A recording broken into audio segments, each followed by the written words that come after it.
Wachifield is a Japanese book series written by Akiko Ikeda starting in the late 80s. It follows Dion the cat, a normal cat who lived on Earth before going through a magic door that transports him to Wachifield, a world of talking animals.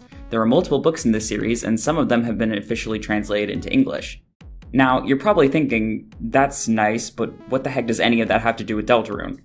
Well, I'm going to show you an image that I think speaks for itself. Don't freak out too much.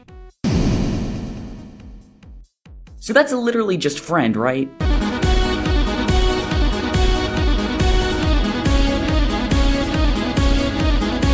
Okay, let's back up. Recently, members of the Doghole Dungeon Vision Crew Deltarune Discord found this series and its art and made connections to Deltarune. A Google Doc was released by @CrimsonAlice27 on Twitter with some of their findings, which instantly started making the rounds amongst Deltarune fans. So, today I wanted to go over the connections between this series and Deltarune, and how at least one of these books may have legitimately inspired Friend and certain elements of Deltarune's plot. Just as a disclaimer, while I definitely think the design of Friend may have been inspired by this series, all other connections may simply just be coincidences or us reading too far into things. However, I'll be going over as much as I can just for the fun of it. To get the big one out of the way, let's go back to that image I showed. This art depicts the titular character Dion and another character, Jitan, holding lanterns with shadows trailing behind them that look strikingly similar to Image Friend. I mean, do I even need to point out the similarities? They're practically identical.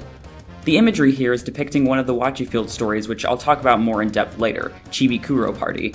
An English translation of the book was published in 2008, and these specific visuals date back to at least 2010 according to a merch listing. We know the original idea for Deltarune came to Toby in 2011, thus it's completely possible that Toby came across them at some point and took inspiration from them for elements of the game. With that established though, let's go over Chibikuro Party. I'll summarize the book first, and then we'll discuss the connections that can be made to Deltarune. On Halloween night, at least I think it's meant to be Halloween, the moon sends out firework-like strands of light which give life to the shadows of animals. Dion's shadow is touched by one of the light strands and wakes up. He's happy at the realization that he can now move his body freely and greets Dion. Dion is alarmed at the fact that his shadow is now gone, and the Shadow Cat explains that he is free for one night, as it's the night of the Festival of Shadows, which is held only once a year. He invites Dion to go with him since they've never been apart before, and Dion agrees. For convenience, Dion decides to give his shadow the name Chip, which delights him. They walk through the forest together and come across 11 squirrels chanting Chibikuro Party and heading to Tampa Hollow, where it's being held. Once they get there though, Dion realizes everyone at the festival is a shadow and tells Chip to just go by himself. Chip is welcomed by the other shadows, and he enjoys doing things like eating and singing on his own for the first time in his life.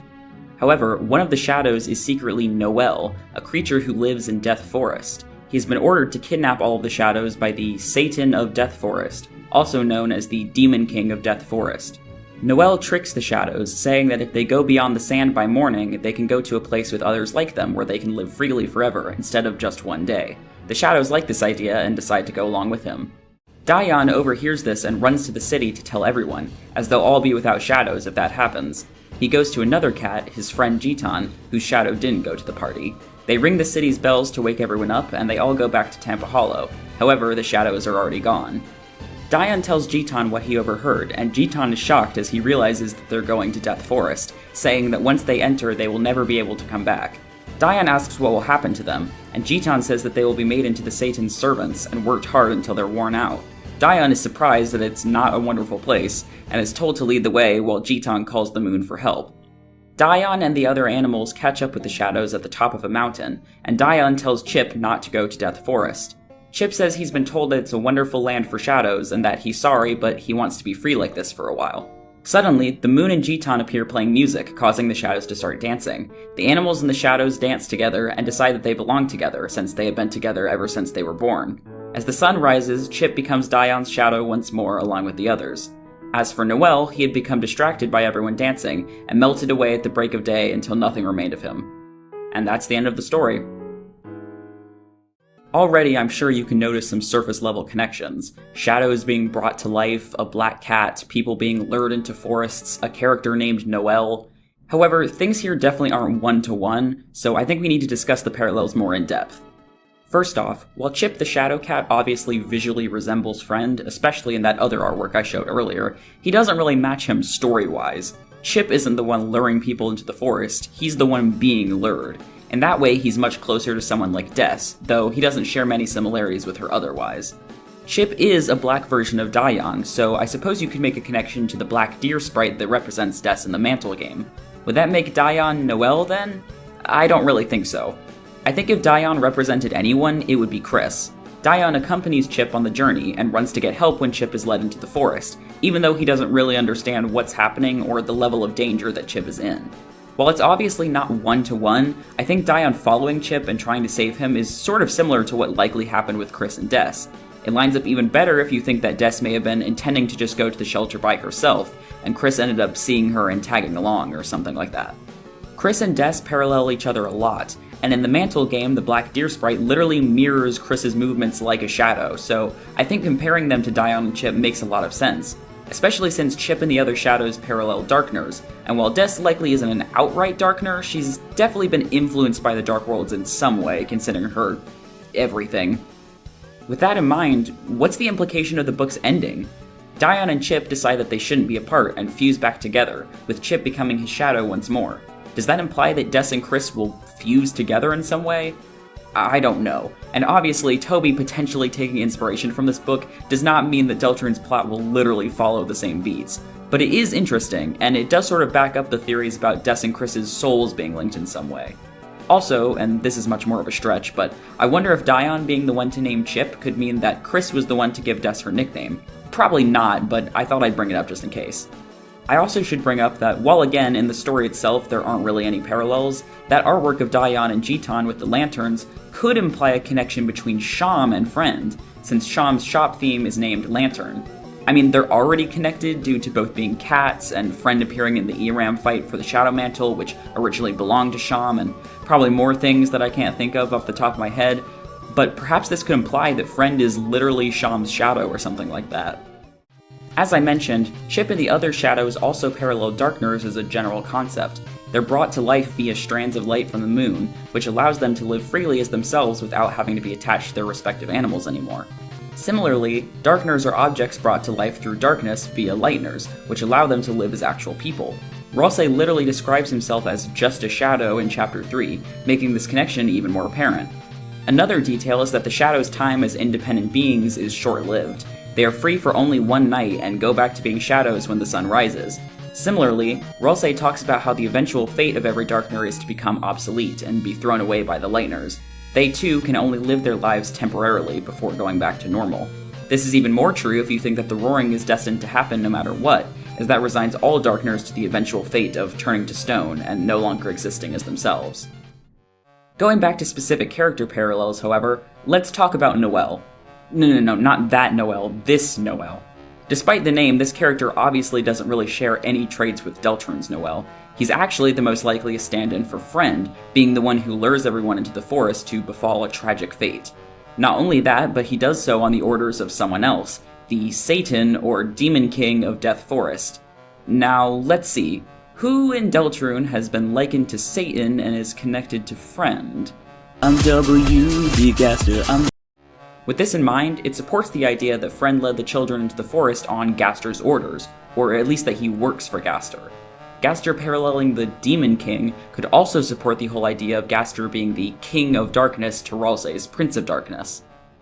I also think it's interesting that in the story, Noelle lures the shadows to Death Forest with the promise of freedom. He tells them that they'll be able to live as themselves forever instead of just for one day. Friend is likely connected to the concept of freedom, since he's able to manipulate outcomes via luck. He helped Spamton escape his fate to never succeed, granting him freedom, if only temporarily. And with his appearance in the Eram fight, which is centered around the search for freedom via the Shadow Crystals and the Weird Root, I think there's definitely a correlation there. This is something also discussed in this fantastic video by Moss Eater, which theorizes that the colors of pink and gold represent different sides of freedom, so go give that a watch if you want to learn more. But with that in mind, I wonder if this parallel just has to do with what Friend generally represents, or if it gives us some potential information as to how specifically Des was lured into the forest. I already theorized that Des may have spiraled similarly to Jevil and Spamton before she disappeared, so maybe that could connect in some way? After all, with Des being a rebellious teenager with a controlling mother, I think it's pretty easy to assume that she desired freedom as well. Maybe, somehow, Friend used that desire for freedom to lure her in. Maybe he was even genuinely trying to help her and thought that whatever happened to her was granting her freedom in some way. On that note, Chip has the line near the end where he says, "I'm told it's a wonderful land for shadows. I'm sorry, but I want to be the way I am for a while." I wonder if maybe Des was lured in by the existence of the Dark Worlds themselves. Just like the other characters, if Des was desiring freedom from her harsh reality, she'd likely find the Dark World appealing, a place where she can just be herself and not have to deal with everything. Maybe Friend revealed their existence to her and she willingly entered the Shelter Dark World, only to become trapped there. It would fit in with the theme of escapism, with Des literally becoming lost in fiction. I don't know, there's certainly other possibilities, but this book led me to that idea, and it would actually make a lot of sense. Something to think about, at least. Another possible connection is that in the book, the shadows are lured into Death Forest to become the Demon King's servants and work to the bone. I highly doubt that's Gaster's intentions, but I did see this person on Twitter compare it to Spamton. He has this line from the sweepstakes Q&A, "Have you ever wanted to make me into your living puppet and enslave me with visions of glory?" He's of course referencing his mysterious benefactor, who, as discussed, was likely Friend. And there's also the "until your heart gets ripped up" line from Big Shot. Again, while I don't really think there's much similarity, I still wanted to point it out. Another smaller connection is that the book takes place on Halloween. At least I think it does. It's never mentioned within the story, but the original Google Doc mentions as context for it the origins of Halloween as a time when the boundary between the living and the dead is blurred. I'm not sure if that's because the book actually takes place on Halloween, or if they just mentioned that since Deltarune Chapter 1 released on Halloween, and the book involves something similar to those original beliefs, but either way I thought I should mention it. Also, side note, but look at this artwork. Does this pumpkin not look really similar to Jackenstein's pumpkin? I mean, I know it's just a jack-o'-lantern, but the specific eye and mouth shape is really similar. Also, while we're on the stupider stuff, 11 squirrels? Really? It just had to be 11? This book is like Deltarune hallucinogenic gas. I talked before about the possible implications of Des and Chris's stand-ins fusing at the end of the story, but I should also note that all the animals fuse back with their shadows at the end. While I don't personally like this theory, perhaps that could support the theory of the Dark and Light worlds merging at some point. Or, what I think is more likely, perhaps it could foreshadow the Dark Worlds closing permanently by the end of the game, everything literally going back to just being shadows. Again, I don't expect that Deltarune will follow this book's plot beat by beat, even if it was one of Toby's inspirations, but it's still interesting to think about. The final thing I can say about this book specifically is how Noelle, the stand-in for Friend, dies at the end by melting away in the sunlight. While Friend can likely manifest in the light world without issue, otherwise I'm not sure how he would have lured the children at all, perhaps this could foreshadow Friend dying by the end of the game. That's basically it for Chibikuro Party. The book definitely has a lot of parallels with Deltarune, and as explained before, considering the English version was released in 2008, and that artwork dates back to at least 2010, it's entirely possible for it to have served as inspiration for Toby.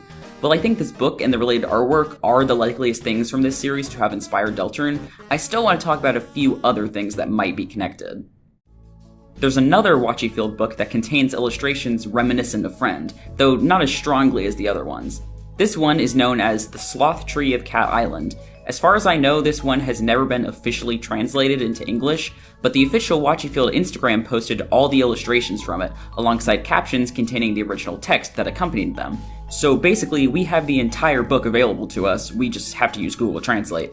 Luckily, the writing of these books is simple enough that the translation is very easy to understand, but it is of course likely not 100% accurate, so take everything I say here with a grain of salt.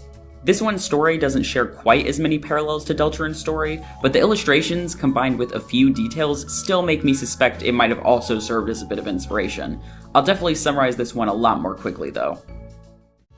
Once a year, the cats in Wachifield hold a cat meeting on an island, an important ritual where they receive power from the sun.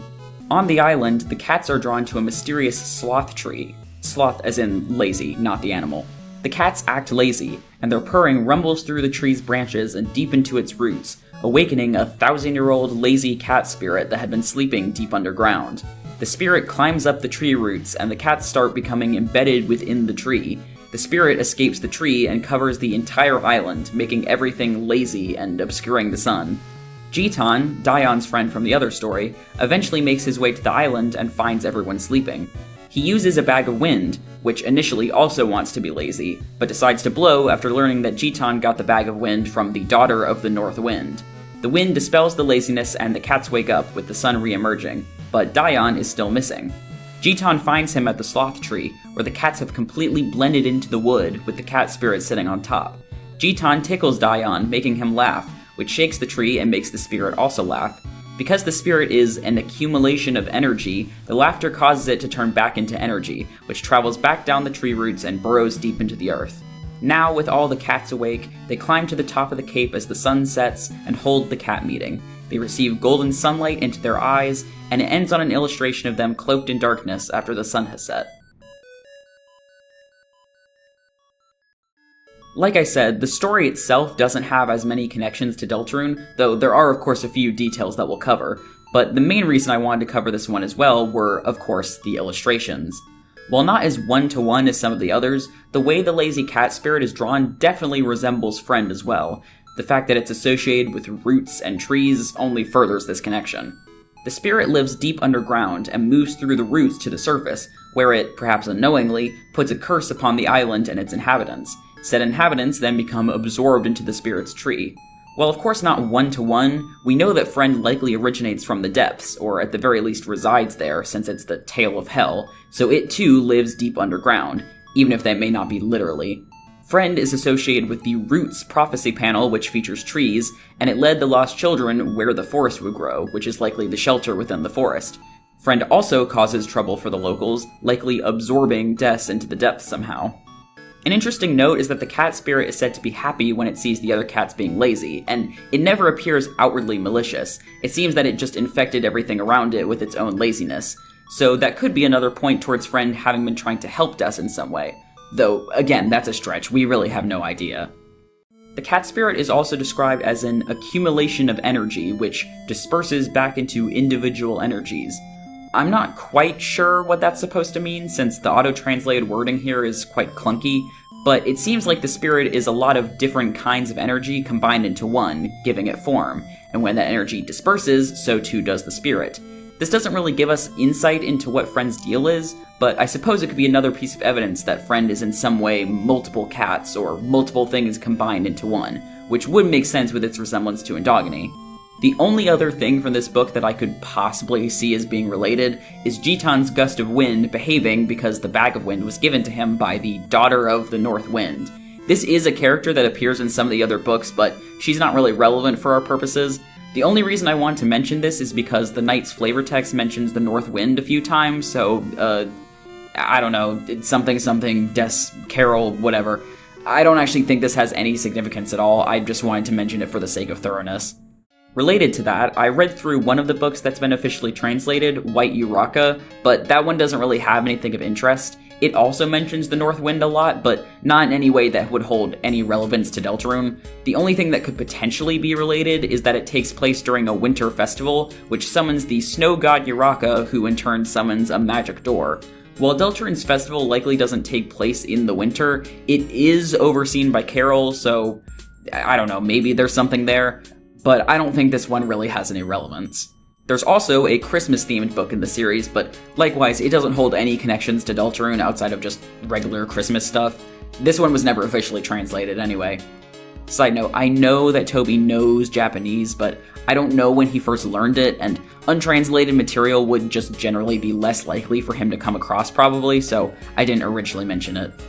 The Sloth Tree of Cat Island was also never officially translated, but I think it's more likely that this one was also seen by Toby since, again, the cat spirit does resemble Friend somewhat, and the connections with the tree and everything. My guess is that Toby may have seen the illustrations for this one, and it could have helped inspire Friend in his own relation to trees, but he probably didn't actually read it. Still, I thought I'd go over its plot just in case. The last major possible connection between Wachifield and Deltarune has to do with Dion's backstory. Like I mentioned in the beginning, he was originally a normal cat living on Earth that got magically transported to Wachifield, but there's a bit more to it than that. On a snowy day, Dion leaves his owner's house due to a noisy party. At the end of the road, he encounters a green floating door. He then goes through the door and ends up in Wachifield. It's explained later that this door was opened by the snow god Uraka, as seen in White Uraka. He is described as trying to cover Wachifield in snow to protect it. Now, if you're Deltarune brain-rotted enough, you probably heard green and door and immediately started freaking out. If you don't know why Gaster has recently been associated with green in the community, I highly recommend Spooky Dude's video which goes over it. Yes, despite that thumbnail, it is actually a really good video.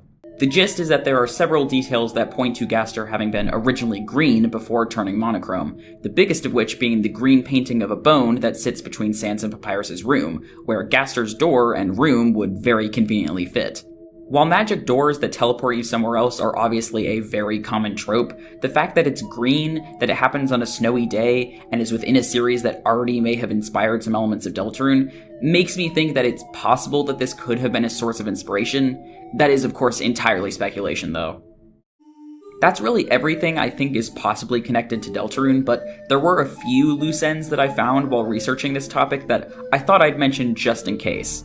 First of all, the word Noel actually comes up again in the series. Dion's friend Giton is a part of a traveling circus troupe named the Marjorie Noel. Of course, Noel is the French word for Christmas, so it doesn't have any significance in and of itself, but I thought it was too obvious to not at least mention. Giton in general is a fairly interesting character. He is a wise and reliable cat who is said to be very knowledgeable, but also mysterious. No one knows where he came from, and he's said to live as freely as the wind. That combined with the image of him and Dion holding lanterns with the friend-like shadows makes me think of Sham, but of course besides that there's really nothing tying the two together. None of the other characters in the cast struck me as particularly resembling any characters in Deltarune, aside from one minor character whose description is interesting. Mr. Shoebill is described as a key man in the story, going back and forth between the two worlds through the moon. A man, you say? Going back and forth between two worlds? And he's a bird? A bird that lays eggs, perhaps? Jokes aside, I don't actually think there's any significance there, but that description set off the Deltarune alarms in my head so much that I felt the need to mention it. And that's basically all I found particularly of note in Wachifield. Of course, there are plenty more books, but most of them were never officially translated, so I doubt they contain anything of relevance. While a lot of this is obviously extremely speculatory, I feel like there must be some truth in it. I would write all of this off as making connections between two completely unrelated things if it wasn't for that damn first image. I mean, like, it's straight up friend. And the Chibikuro party story has enough parallels to Deltarune that I could definitely believe that it was intentional. If I had to guess, I'd say that Toby came across Chibikuro party and or that related artwork, and it served as partial inspiration for Friend's design, if nothing else. I think it's also definitely possible that he saw the illustrations of the cat spirit from the Sloth tree of Cat Island, but anything other than that is likely a stretch. Still, delving into this stuff was a lot of fun. Before the end of the video though, I do briefly want to talk about one other potential inspiration for Friend, since it's actually quite likely and I don't think a lot of people know about it. And no, it's not the Cheshire Cat, though that likely served as inspiration as well. What I'm talking about is Barrowberry from Breath of Fire 2, an RPG that Toby is known to be a fan of. The connections here are actually quite direct. Before I explain, I just want to give a credit to good old Wani Doodles on Twitter, as he's the only person I've seen talk about this, so all my information about it comes from him. In the prologue, as a kid, the main character and another kid leave their village at night and seek shelter from the rain in a cave. In the cave, they see a slithering, pointed tail made of circles, and decide to follow it, eventually finding that it's attached to a demon named Barrowberry. He knocks them out and disappears. Much later in the game, it's revealed that Barrowberry is the right-hand man of the main antagonist, the god of demons Deathhaven, and is defeated by the protagonist now that he's grown up. This is almost beat for beat what we presume happened in Deltarune. As children, Des and Chris follow the pointed tail of hell, which is made out of circles, which turns out to belong to Friend, who is likely a demon working for Gaster. While we don't know that Gaster is the main antagonist, he's certainly a very important figure. Just like Breath of Fire 2, it's extremely likely that Deltarune's protagonist Chris will end up facing the demon from their past. Though if we'll defeat him is another story. That's it for this video. I wasn't planning on making another video so soon, or at least not another Deltarune video, but then this all came out and I immediately knew I wanted to cover it. I've left a link to the original Google Doc in the description, as well as various Wachifield related sites, so definitely check those out for yourself if you're interested. Let me know what you think about these various connections. Is there anything I didn't mention that you think might be relevant? Are there things I called stretches that you think could actually be possible? Or do you think this is all just the usual Deltarune brain rot? Whatever the case is, leave a comment. I'd love to hear you guys' thoughts on this. See you next time!